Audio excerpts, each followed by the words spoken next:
Hey everybody, I'm Jack Reed with Future Pastimes. I'm a designer on Dune-themed games and expansions. And in this video, I'm going to be reviewing a mini expansion from Zoltan's Etsy Dune expansion shop. Now, what he has sent me are oversized extra discovery tokens. The shop itself has normal-sized ones. And it comes with a little rule sheet, and it explains all of the normal discovery tokens as well as the new ones. So this is the high reg side, and then you've got the smuggler tokens here. So we're going to take a look at these, and I'll give you my impressions. Haven't tried these out yet, but I like the idea of additional discovery tokens. I think it's something that can and should be expanded upon. It's easy enough to add them in there. The spice cards just let you know the type of token and the location, not the specific ones, and you're choosing those at random. So even in a game where you're going to get as many discovery tokens into the game as possible, you're not going to get them all in. And so having more makes perfect sense.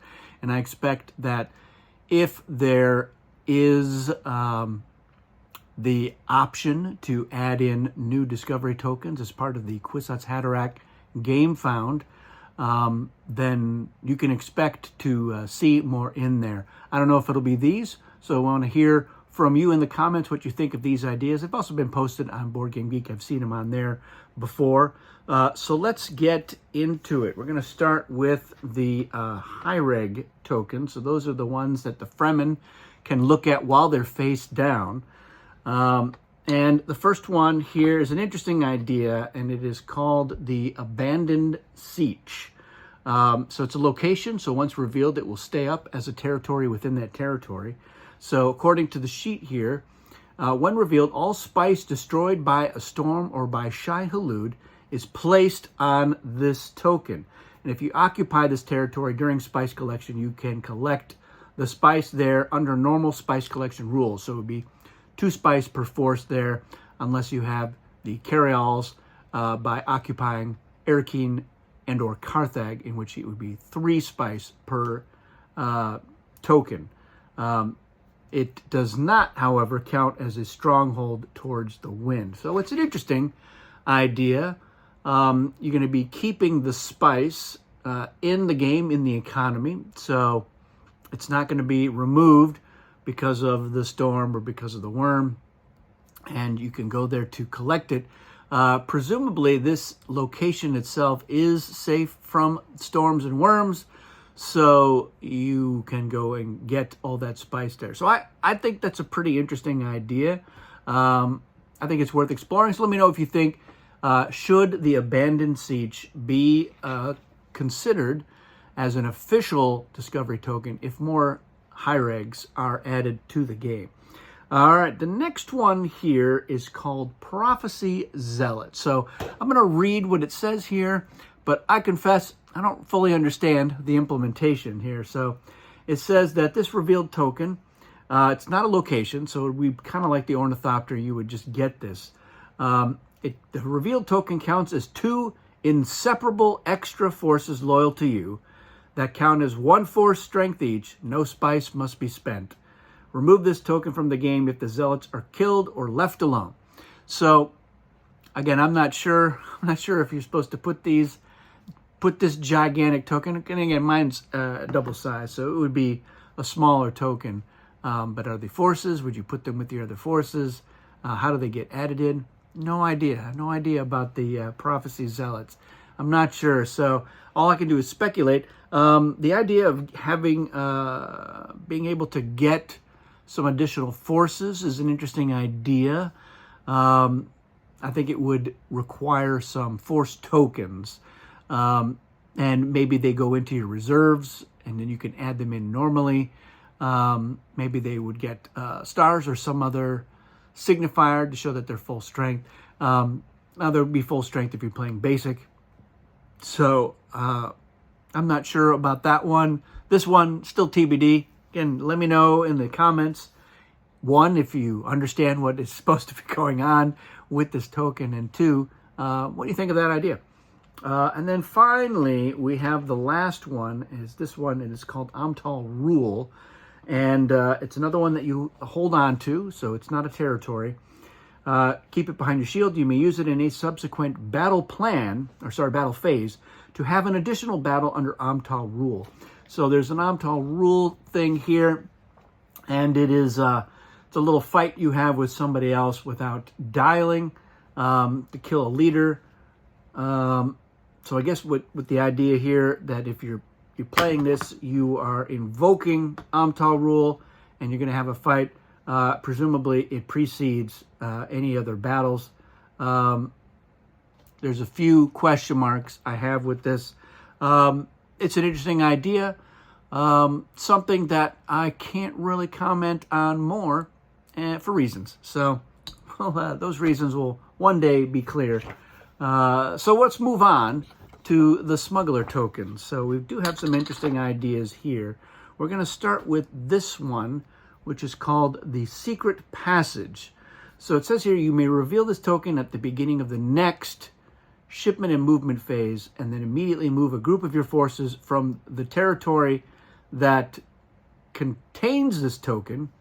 Now, it does not indicate that this is a location, because they have location here on the ones that are locations. So this apparently, like the Ornithopter, is just a token you're going to hold on to.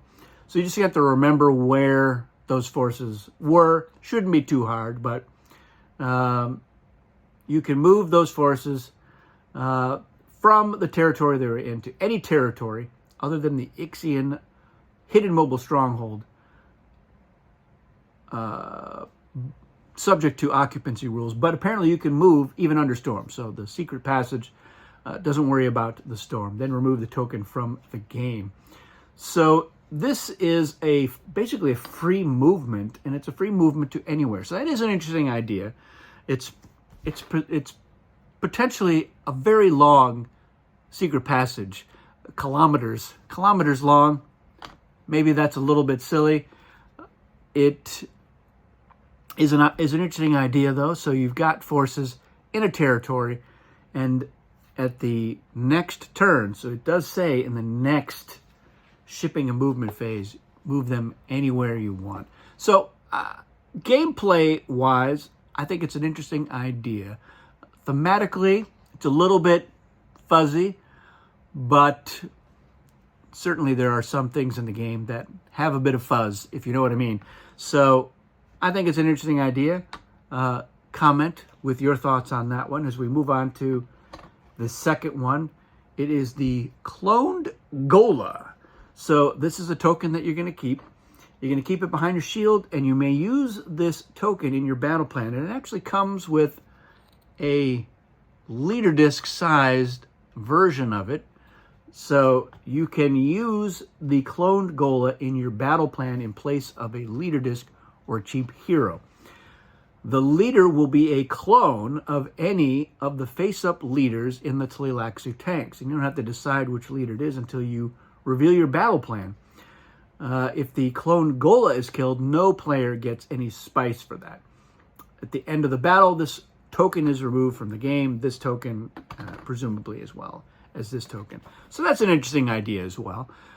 It's funny that it can be anybody. So if you are, let's say, the Harkonnen and Count Fenring is dead in the tanks, you've got the cloned Goola, and that means you can throw Count Fenring into a battle.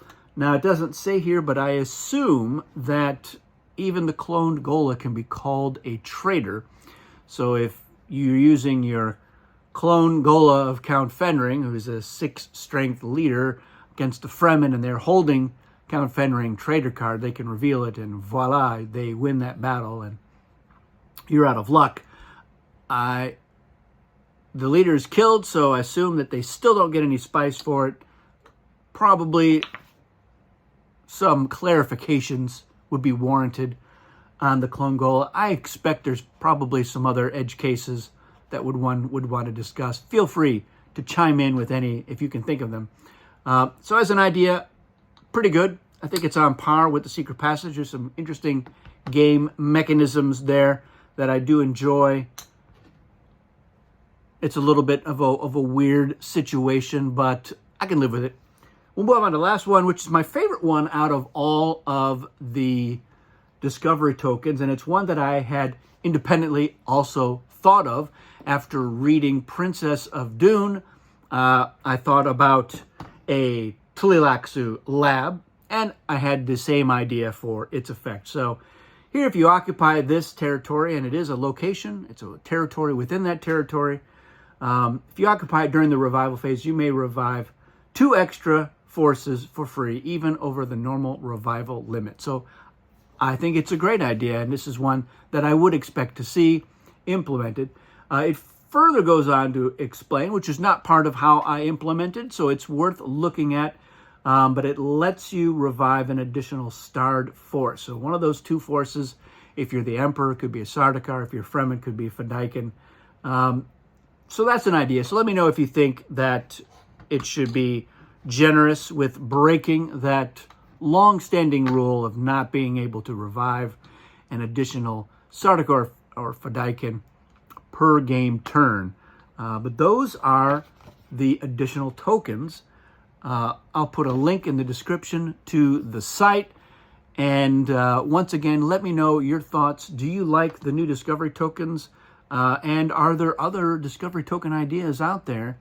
As I mentioned, if we have an opportunity to add some more to the game, we definitely will. I would certainly like to add at least 1 Hiereg and 1 smuggler token, perhaps a couple. So let me know your thoughts. That's it for this one, everyone. Thanks for watching, and we'll see you again soon.